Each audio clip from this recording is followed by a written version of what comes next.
पहले संयोजक थे वो हमारे रामविलास जी शर्मा थे, जो भारतीय जनता पार्टी के वरिष्ठतम नेता हैं। क्योंकि वो इस समय 3 साल के लिए अध्यक्ष पद को सुशोभित कर रहे, तो स्वाभाविक रूप से एक व्यक्ति को 2 जिम्मेवारियां संभालना थोड़ा कठिन हो जाता है। स्वाभाविक है, दोनों पार्टियों के संयोजक होने का मतलब है कि भारतीय जनता पार्टी और हरियाणा जनहित कांग्रेस के लोकसभा के प्रत्याशी भी जीते, विधानसभा में भी हमारी सरकार बने।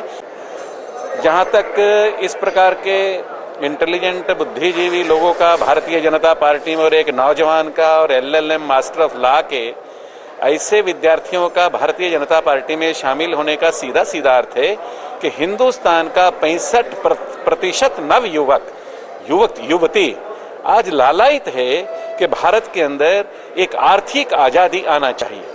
उस स्वप्न अधूरे को पूरा करने के लिए आज भारत का नवयुवक फ्रंट पर आकर लड़ना चाहता है। वह सब कुछ बलिदान करने के लिए तैयार है। और इसी तरह से मैं सोचता हूं कि इन्होंने अपनी पारिवारिक आस्थाएं रही होंगी, अपनी एसोसिएशंस रही होंगी, अपनी एफिलिएशंस रही होंगी, कुछ अपने संबंध भी रहे होंगे।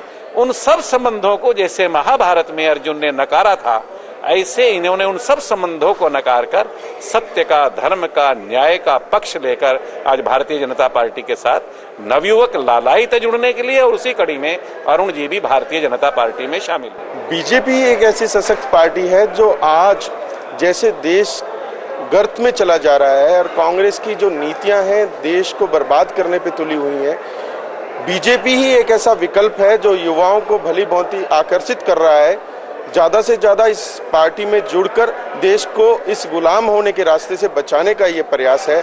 और उसी कड़ी में हमने भी भाजपा का सदस्य बनकर घर घर पर इसका प्रचार कांग्रेस के चंगुल से निकलने के लिए और देश की आज़ादी के लिए, ये हमारा।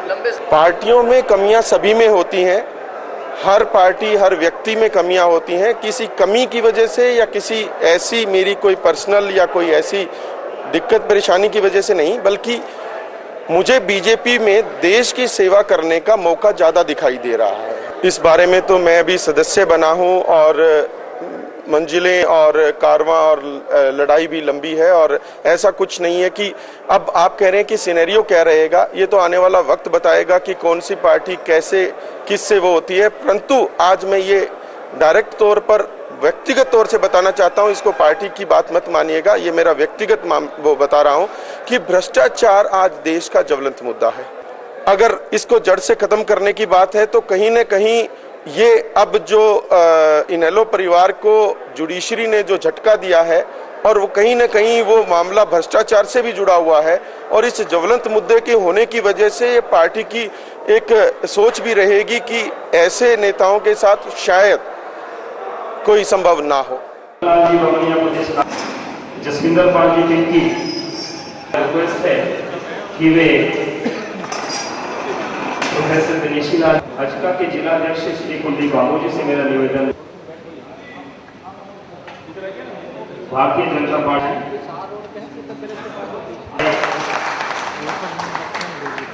शुरुआत अरुण जी ने की है। मैं तहे दिल से इनका हार्दिक स्वागत करता हूं। जोरदार तालियों से स्वागत। माता की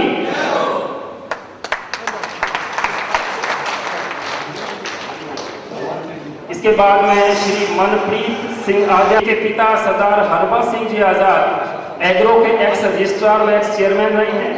दोनों जानी मानी हस्तियां आज अन्य दलों हमारी पार्टी में आए हैं। जोरदार तालियों से स्वागत। युवा साथियों के लिए इन युवा साथियों के लिए आप तालियां। ये शुरुआत है।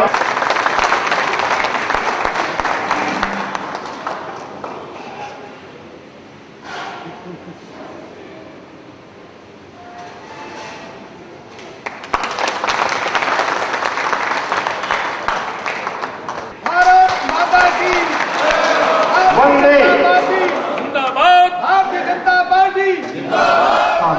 भारतीय जनता पार्टी की तरफ से इनका हार्दिक अपने हृदय से स्वागत है। आने वाले दिनों में इतने लोग पंक्ति में खड़े हैं कि भारतीय जनता पार्टी अपने आप में इतिहास की रचना करेगी। इन्हीं शुभकामनाओं के साथ हमने कहा, जैसे अब्राहम लिंकन कहते थे कि मेरी पॉलिटिक्स ओल्ड वुमेन्स डांस है, गुड़िया का नाच है। मुझे एक बात समझ आई कि यही एक पार्टी है जिसमें एक सीएम भी सीएम बन सकता है। जो पहले मैंने सीएम का शब्द यूज किया, उस सीएम का मतलब है कॉमन मैन, यानी कि एक साधारण आदमी भी अगर अपने घर से निकले, नेक नियति से काम करे। आज के हमारे मुख्य अतिथियों के स्वागत में 2 शब्द कहें।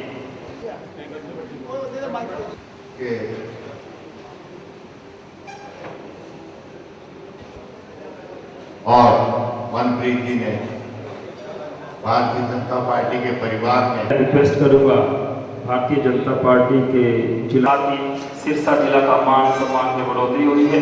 वो एक शुरुआत है, एक व्यवस्था परिवर्तन की शुरुआत, एक सत्ता परिवर्तन की शुरुआत।